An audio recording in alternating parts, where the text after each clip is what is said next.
Hey everyone, and thanks for joining us here today on this week's Reef AMA. Trying to do it every week, might not get there quite there, but definitely working on setting up a regular schedule so that you guys always, almost always have something new to take a look at. And this week we have Florian Pfeiffer from Kanaloa Network. Florian, thank you very much for joining us here today. Thanks for having me. Yeah, looking forward to it. Sounds great. A lot Terrific. of things to do.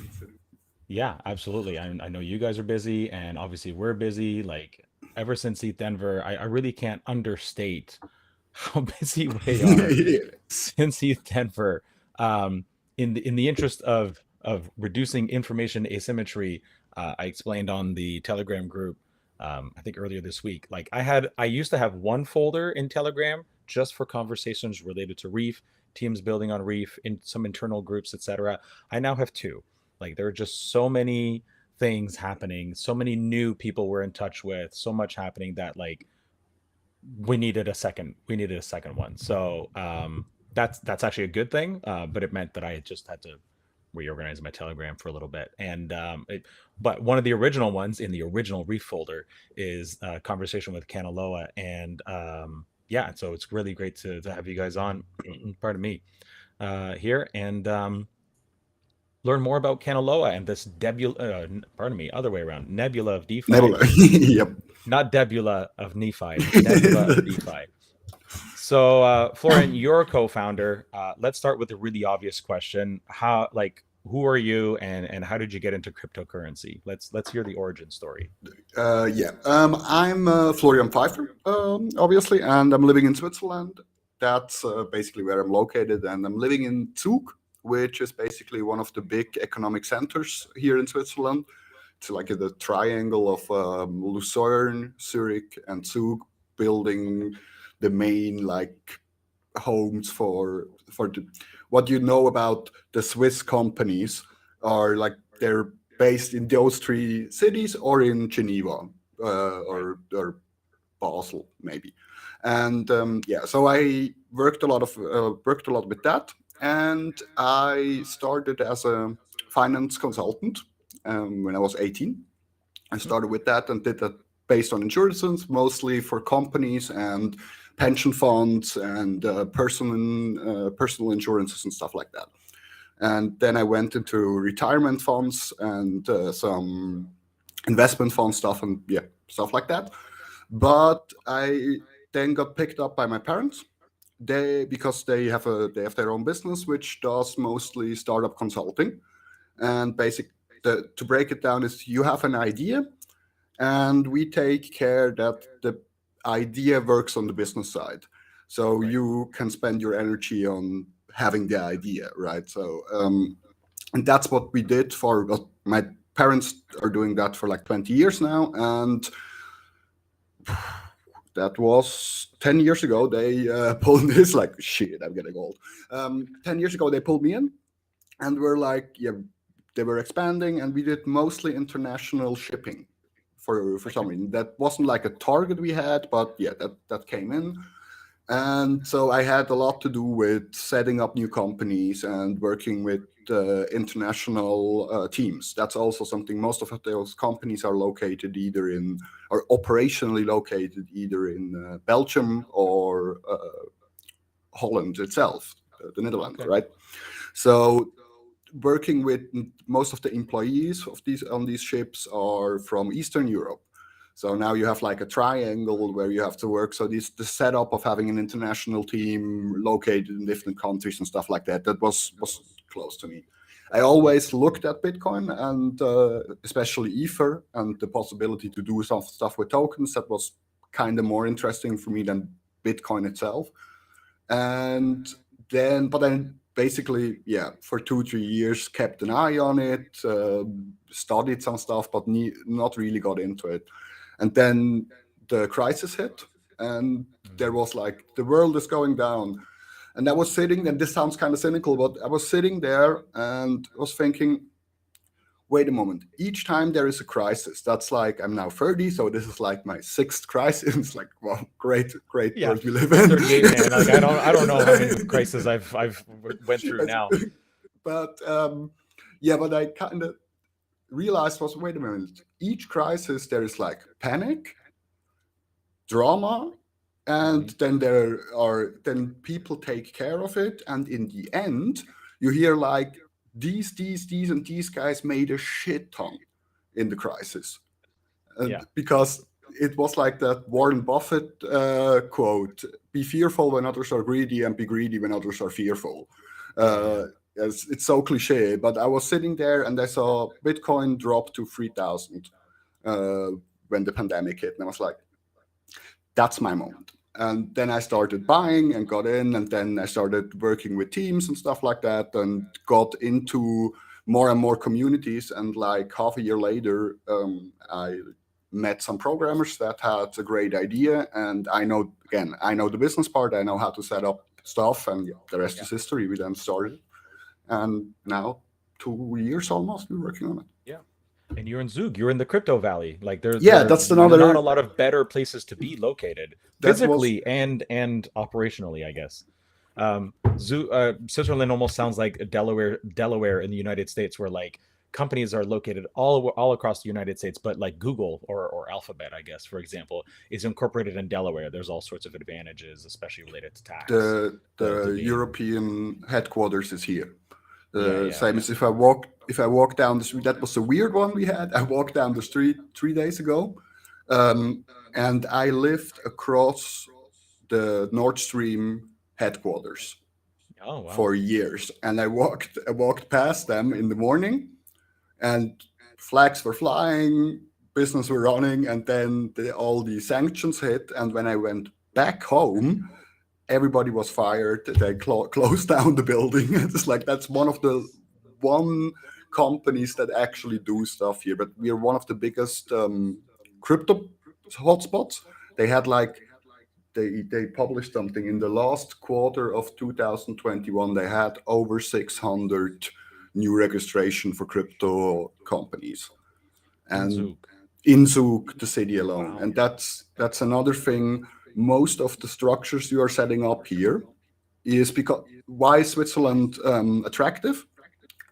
Because you have the possibility to set up something from a liability perspective and from a tax perspective that's very attractive super easily.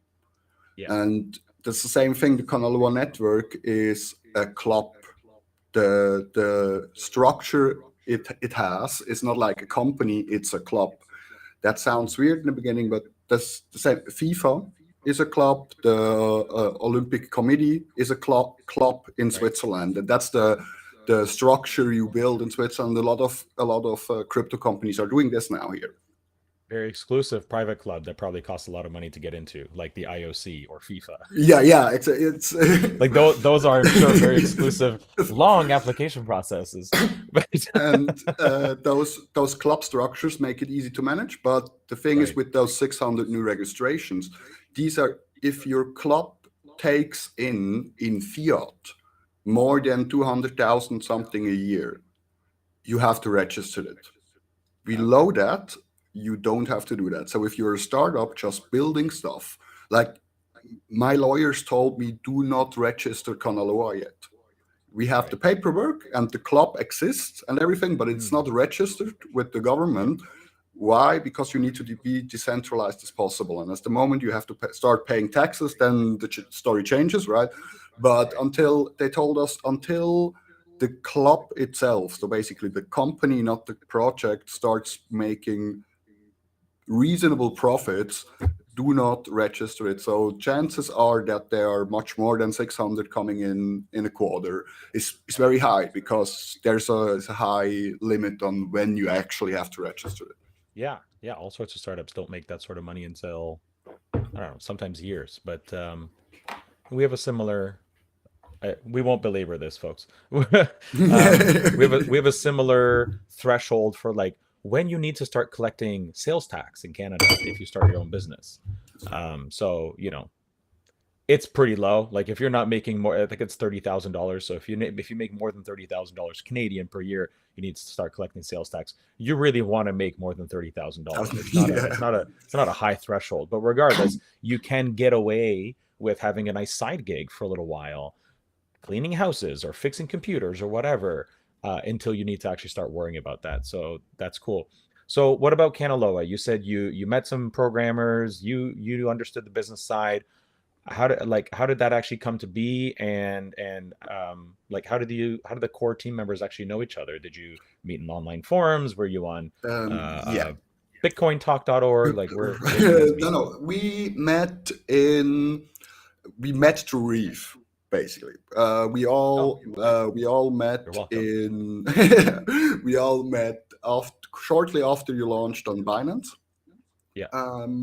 We joined the main chat, and our programmer Nier was picking up. I'm not sure if he even is an admin. Is now working as an admin for you there. I'm not sure, but he was picking up people that basically weren't just, oh my god, what is happening, and Yeah. why admin price down, basically, who were able to formulate 2 or 3 sentences, and had also had some fun. I mean, I took the liberty and made some fun of people that were like, hey, admin, why? It's like, hmm. And that's how we met. Then they formed a private group. And from that private group, we started sharing information about projects and stuff like, yeah, how these groups work. And then Cool.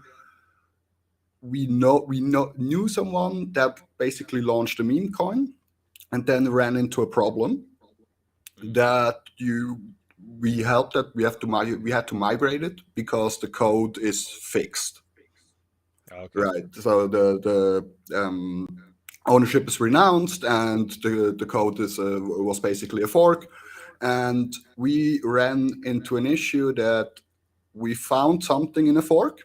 Oh, Mm, so the guy forked it, and we later, or our programmer later, found in the fork something that if you change certain parameters to a certain extent, yeah. basically some functions will hit much, much, much sooner and much, much, much intenser than they actually should. So you were sitting on a time bomb, right? And then we helped, quote unquote, fix that. And in the same moment, the programmer near walks in and basically, hey, I have a solution for that problem. I know how to basically set up contracts, or I found this new standard, this EAP Right. 2535 Diamond standard.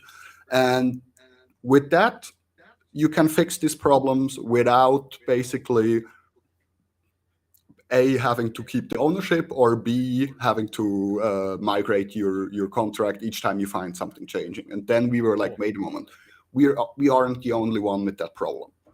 Also, from basically the business side, I was like, from the business side, okay, we are not the only ones with that problem. And also in the future, that's something everybody that writes basically a smart contract needs to keep that in mind, that Mm, laws and markets and situations change, and that attacks. improvise, overcome, adapt is a meme, but it's in economy. It's like that what keeps you alive, right? And Yeah. we are the future. We are tech, but we make static code that if something in the environment changes, it runs into the risk of becoming useless. Or Yeah. we need to keep the contract open, and then I have to trust someone. And I came here because I don't trust the banker guy. And now you are asking me to trust the guy sitting behind his computers. That Yeah. kind of doesn't work. So how Yeah. can you have the apple, the pie, and eat it too? And that was my idea. And near from the programmer side was then, and also this thing works modular. So one big issue you have if you make big stuff on smart contracts, you run into coding limitations. You have like, I think 165 kilobytes or something like that is like the max you get into. Right. So you either get super bloated contracts, or you again are statically limited. With using modular smart contracts that basically use other smart contracts to do the functions for you, we can deliver a Lego set, I call it, Hmm. for smart contracts. And you as a project, or you as a company now, have the flexibility that your 10-year plan actually now makes sense, because if something happens, you're able to adapt. And B, if you want to build something complex, or start simple and become complex later, you basically can just buy new pieces and set them together. And then we were sitting there, it's like, this needs to happen. Yeah. And then that's really how we cool. started. I I was just talking to a team who we're talking about the grant, and they were giving me a demo this morning, and they're bringing a different, like I think a complementary set of tools to Reef in the near future. And I was like, okay, Derek token can finally happen because I don't have to worry about like porting the Open Zeppelin code and Yeah. finagling parameters myself. I could just come to adapt, click, click, click. This is what I want. Deploy. I'll have a farming as a service thing. I'm not going to deploy Derek token. I'm just joking. Yeah, It's the sure. last thing I want. At least not for the foreseeable future. But like it's really great to see people like building a lot of super simple tools, or what looks like super simple tools. Yeah, tools, on the back end, or actually really complex things under the hood, but being able to at least experiment, or eventually bring it to mainnet once you've done some testing. So that's really cool. So we had a question come in from Jill Mex Maniac. Uh, they wanted to know specifically, like, what problem are you actually trying to solve with Kanaloa, and what are you offering people who are using the protocol, especially at the retail level? Yeah, that's, as I mentioned before. If we have two main targets. The one target is basically, again, Derek coin. If you like to do Derek coin without investing $350,000 in the development team because you like to have fun, and that's something we have to keep in mind. We're running behind use cases all day, but a year ago, meme coins were the biggest thing ever. And it's not okay that there are like 5 million scam coins around, but having fun with crypto is still an important part, and that entry level is just too high, or you run into basically the difficulty that you have to fork a scam or something like that. So we are delivering safe tools for the not so experienced user, and the other side is, again, very experienced users that want to break down work and use much more complex stuff, while at the same time, that's like the more institutional clients we're looking at.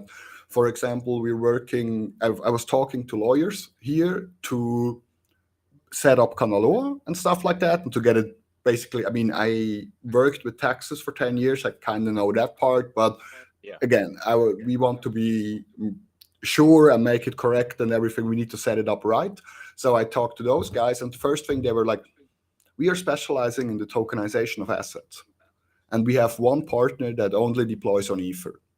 We don't have programmers, but they have basically startups standing around the corner in a line waiting to tokenize their assets and need an easy tool. And they were like, once you're ready, can we like work together with that? And so these kind of middlemen, that's a big business in Switzerland, and breaking down that barrier so basically those people can offer a simple service for their clients that's solid, right? And it's not just on Ether. That's another thing I don't understand. But yeah, that's like those three client groups are the target here. Good stuff. Good stuff. Nebula of DeFi. Where did that come from? Like and maybe even, I guess maybe that plays with the branding. Like, you guys are very space alien oriented, branding and NFTs and things like that. So is that more or less how it came about, or did it start with a tagline and lead to the space theme, or the other way around? As I'm a creative writer on the back end, so I have that kind of need to build a story, and that was something we were, again, it's the fun part with crypto. There's a little comic book about Kana as well, and I always wanted to build a lore behind the name and stuff like that, because that helps with branding, and I just love to do it. That's another thing. Again, I work a lot, so I kind of need to have fun as well. And the other thing is, we were looking at something that was like, what encompasses the scope this generator has, right? I mean, I now spent 5 minutes talking about who's the target group. So there's a rather big scope, and Yeah. how can we formulate that? And then we realize that a nebula is a giant gas cloud in space that where in those clouds stars are formed. So they are so giant that in these clouds new stars are born. That's basically what we are doing. We are a giant hub where that spawns new star projects for the future. That was kind of the idea. And then I love the can I say it? Lovecraftian horror. I Oh love yeah. these giant worldly sized monsters. So that kind of walked hand in hand then, because yeah, you're in a nebula, you're creating stars, so having planet sized monsters makes sense from the size. And I work with an artist, comic book artist from that worked also for Marvel, that drew my complete book. And I was asking him, it's like, can you try something and show me some planet-sized monsters? And then we got all that stuff. And we're like, that's it. We're going with it. Yeah. And then that's like again, the NFTs, they need to look pretty. That's an important part, Yeah. but they are keys in our network. So each of these Yes. NFTs does something. And again, so these are basically planets circling in this in the nebula and can be used for different things, right? So it all fits together. And we always wanted. I mean, my book is the first NFT comic book ever made, and so I was from the beginning fascinated by the NFT concept, by the possibility you have there, and at the same time, the first time I looked up NFTs, I saw that world famous cat GIF. Oh yeah. And I was like, I had to remember Ultron from Marvel. That Yeah. in the movie says so that's the most durable element in the talking about Captain America's shield. It's the most Yeah. durable Yeah. element in the world. Vibranium. Yeah, and the most rarest thing there is. You give it to humans, and what do? Make a frisbee out of it, and and that's what I kind of came to mind looking at that GIF. Is like, Yeah. you have a giant tool, and it's cool that you can do that. More power to Yeah. you. That's But fine. that's all is done at the moment with it. There's more. There's more Cats all the way potential. down, man. Yeah. It's cats all the way down. At least that's the conclusion I've come to over the last few years. The last few years, the last 20 plus years using the internet. It comes down to cats and then eventually dogs, but mostly Yeah, cats. yeah, mostly cats. Um, so it doesn't sound like Nebula came from Guardians of the Galaxy. Um, it came from more of, your creative writing background, which I think is cool. Somebody was asking in the chat. Oh no, no, it's Sienna not a reference Cosmito. to the. Yeah, no, it's not a reference to the character. Yeah. I think That's she is fine. also her name is also a reference to the build, because she's built from all over the universe and stuff like that. But yeah, Yeah, no, yeah, we are not probably. referenced there. In the afterlife, we'll ask Stanley Yeah. and anybody else involved in the creation of the Nebula character. It might not be Stanley. I just everything always comes down to Stanley at Marvel. He put Um, his stamp on everything. so yeah, yeah, exactly. Including being in all the movies before he passed away, and then after he passed away, I think there was one too where they Yeah. replicated him or CGI'd him in. JDSF blockchain, aka Curly Crypto, uh, also asked, a pretty obvious question: is Kanaloa migrating towards Reef chain, and what are the benefits to be on Reef? I mean, I think the obvious answer to the first one is yes, or else we wouldn't be here. But if you could talk about that and the benefits according to you guys, like you said, you met in a Reef Telegram group, so obviously you know the project well.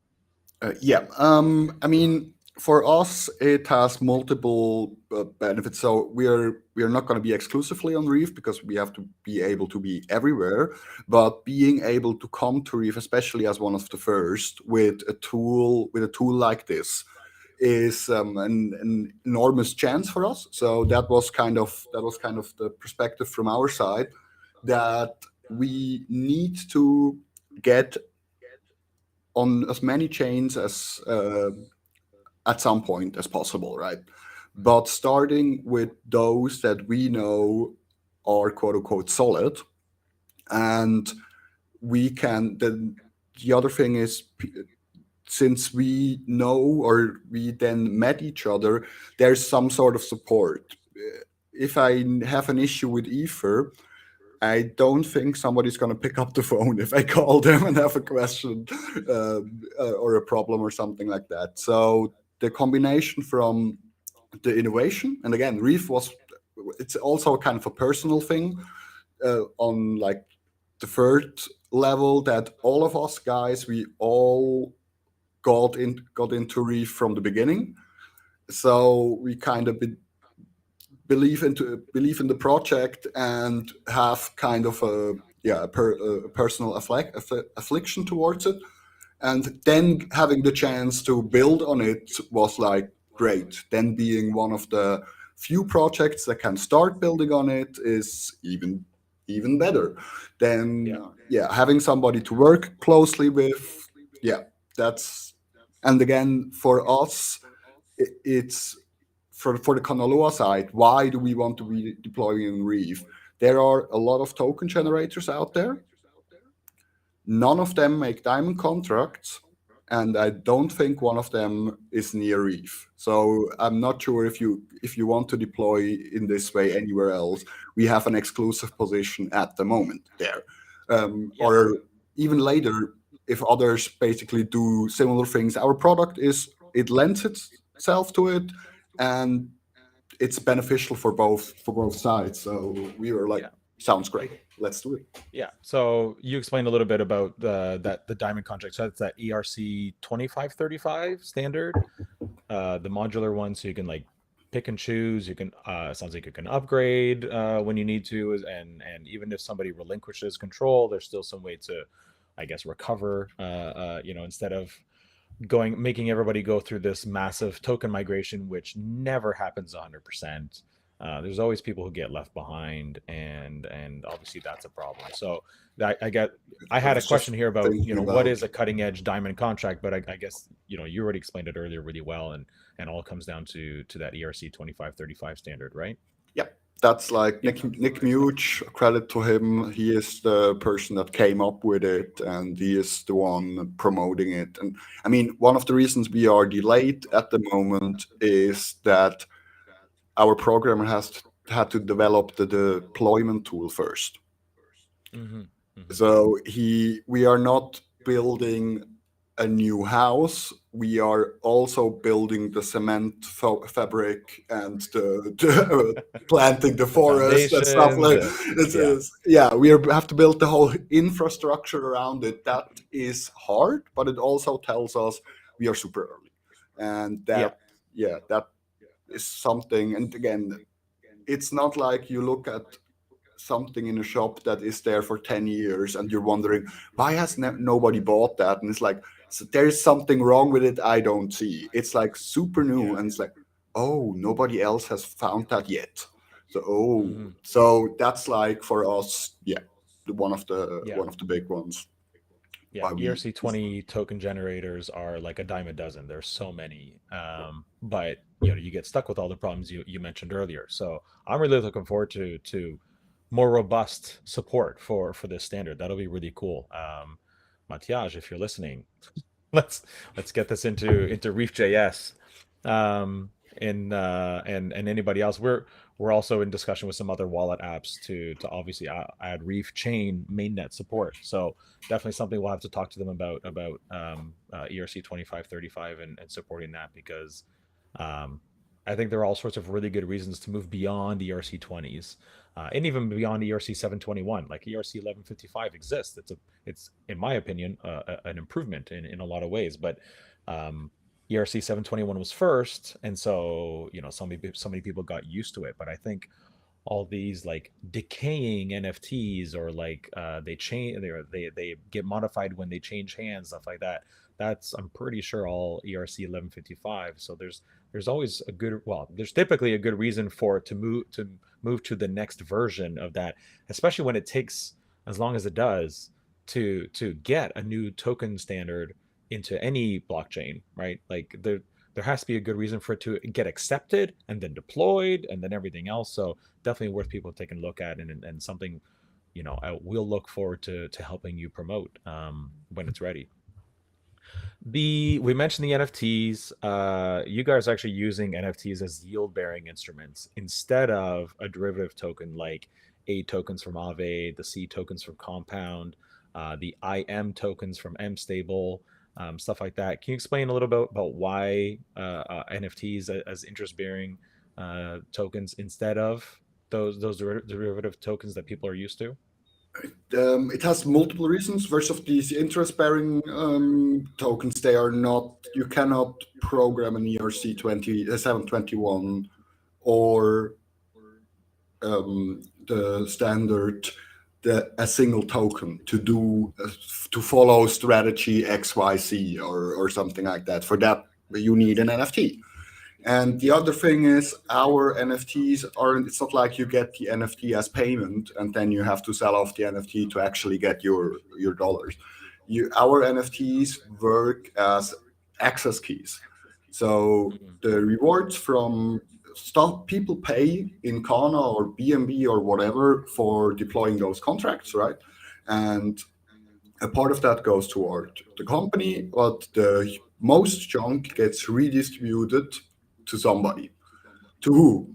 To holder of those NFTs. We are basically we have this proof of commitment concept, meaning that we gave out during the past 6 months, we gave out 6 NFTs that all do different things, and they were all coupled to a competition of some sort. So some NFTs were given out to liquidity providers, some were out given to Reef and Kana holders, for example, and stuff like that. And so you had to basically prove that you are interested in the project and are in the project longer than like 2 days.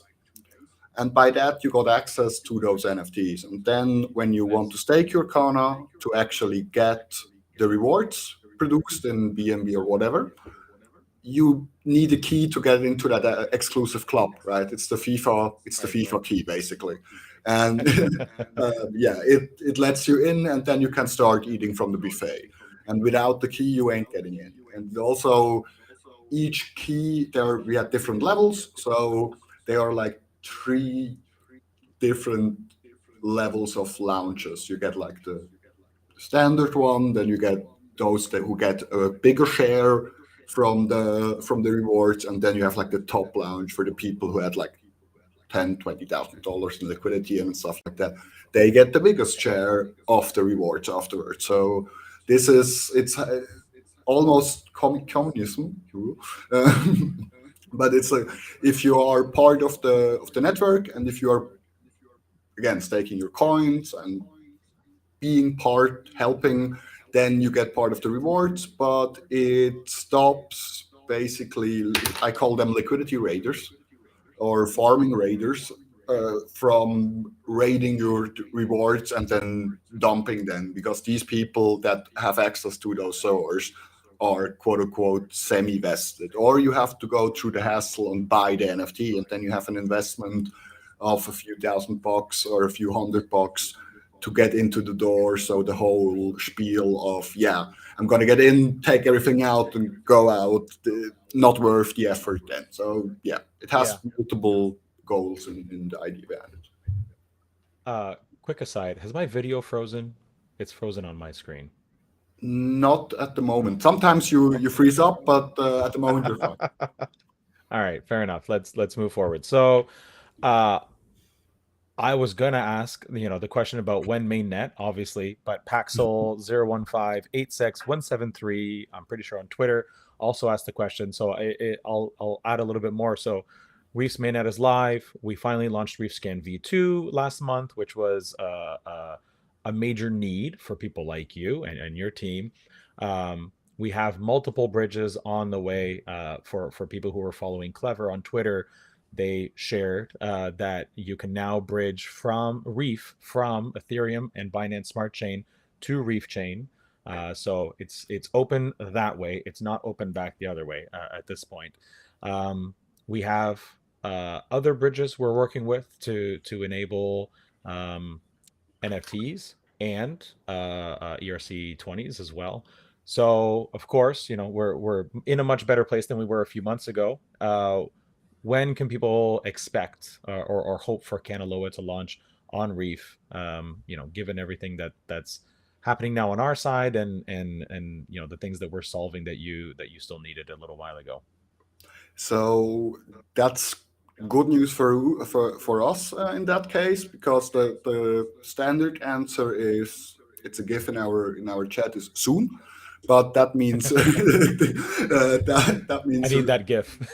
so, yeah, Actually, I have a sticker of my head as a Bitmoji with soon over top. That's the one I usually use. But yeah. It's, if somebody asks when in our chat, the Rose answers automatically with that GIF. It's like soon. oh, So, good, perfect. so that's like the standard answer. But I can quote the dev gave me an answer to that, because he has the details on that. And I said, once bridges are enabled, the first thing we will do is allow cross-chain transfers of Kana. Yeah. Soon after that, Okay. we will then deploy our diamond token generator on Reef Chain as well, and work on giving the same bridging abilities that Kana has. That's something the dev is deploying at the moment.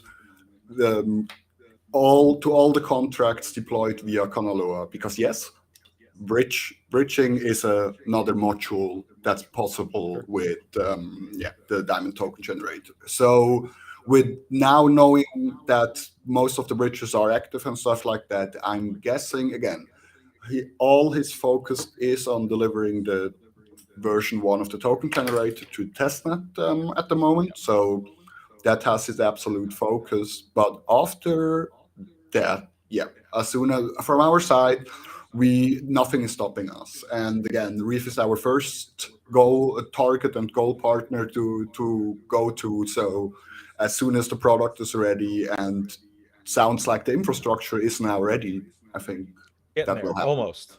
Almost, yeah. It's Then we've as soon, we've got step one of a major bridge integration just about ready to go.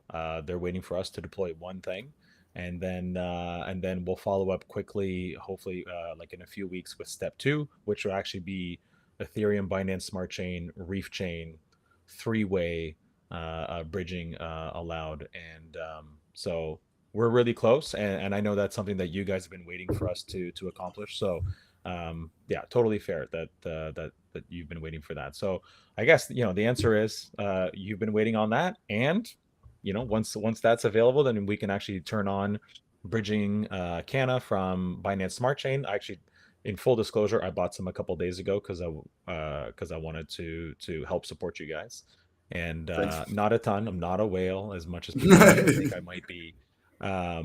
Plus, getting money to Binance Smart Chain from Ontario is such a pain in the butt right now. Binance just completely pulled out. Like, so I have to go like re-verify, and it's like, which province are you from? Ontario is not even on the list. Like, I can't even KYC on Binance right now. But uh, anyway, that's the Ontario Security Commission's fault. That's and Binance not willing to do certain things with them. But anyway, I did figure it out, and actually I used the new bridge partner that we're working with. I used their bridge, and it was super fast. It was really inexpensive, much cheaper than the ones I've been using. So I'm not a low key whale. Benji, cut it out. So anyway, point is, I've been using that bridge now pretty much exclusively, and it's awesome. And so I'm really excited to actually get it. Get Ethereum, Binance Smart Chain, Reef tokens going back and forth across that bridge, and then a few weeks later, Reef Chain into the mix as well. It's they've got a lot of integrations, and Reef will be among them. So that sounds we're great. making that happen. They've got an announcement ready to go. They're just waiting for us, like I said, and you guys will be able to use that obviously for Canna tokens, and then we can start moving forward. So that's terrific. Okay, we went a little bit long, but really appreciate you spending this time here today. Everybody, thank you very much for watching. We're really looking forward to getting the cutting edge diamond contract token generator on Reef. If you haven't done any research on the ERC 2535 standard, highly suggest you do. And I did very much see the request for subtitles. That's a great idea. Thankfully, I just found a way to do that really easily with uploading an audio file after the fact. So I will work with the team at Reef to make that happen, so that we can have Oh, that sounds cool. Hindi, Turkish, etc. subtitles over the next week or so for this video, and I'll see what I can do about turning them on live, considering all the tech YouTube and Google have at their disposal for next time. So thank I you think very much, everybody. Go ahead. something should. Yeah, sorry. I think something should work in that direction. Oh, that's super cool Yeah. that you guys are doing that. Yeah, terrific. So yeah, thank you again for everybody for watching, and we will see you next week with another AMA. Bye-bye. Bye bye.